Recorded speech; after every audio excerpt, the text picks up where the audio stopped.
এই যে আজকে বামেদের ব্রিগেড বলা হচ্ছে, এটা একটা কিম্ভূত কিমাকার ব্যাপার। হাঁসজারু ব্রিগেড, এটা হচ্ছে হাঁসজারু ব্রিগেড। কিরম যে ডেকেছে বামেরা আর যাচ্ছে বিজেপির ভোটাররা, এই যে বলছে ব্রিগেড ভরিয়ে দেবো। আরে কিছু লোক আনা এটা খুব একটা কঠিন ব্যাপার নয়। তার কারণ বামেদের ব্রিগেড তো সাম্প্রতিক অতীতেও হয়েছে। ব্রিগেডে কিছু লোক দেখা গেছে, লাল পতাকার মিছিল দেখা গেছে, সোশ্যাল মিডিয়ায় বড় বড় কথা দেখা গেছে। দিনের শেষে তারা কিন্তু ভোটটা দিয়েছেন পাড়ায় ফিরে বুথে গিয়ে বিজেপিকে। অর্থাৎ বামেদের ভোট শতাংশ কমেছে আর বিজেপির ভোট শতাংশ খানিকটা বেড়েছে। তৃণমূলের তো ভোট কমেনি, তৃণমূলের তো বেড়েছে।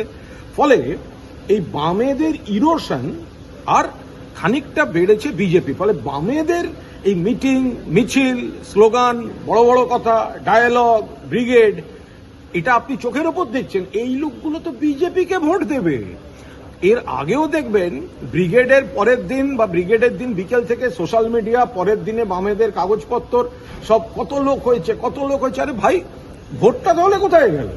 ভোটটা কি করে বামেদের কমছে, 5% কম চলে গেছে, তাই আবার কংগ্রেসের সঙ্গে জোট করতে হয়। আর উল্টো দিকে বিজেপির খানিকটা বেড়ে যাচ্ছে। তাহলে বামেদের যে ইরোশনটা হচ্ছে সেইটা বিজেপির বাড়ছে। ফলে এটা হাঁসজারু ব্রিগেড। বামেদের দিক থেকে এই ব্রিগেডে ঘুরে দাঁড়ানো, তাৎপর্য এসব কিচ্ছু নেই। এর তাৎপর্য হচ্ছে এটা দেখতে একরকম, ভেতরে একরকম। যাচ্ছে লাল পতাকার মঞ্চে, ভোট দেবে এরা গিয়ে বিজেপিকে।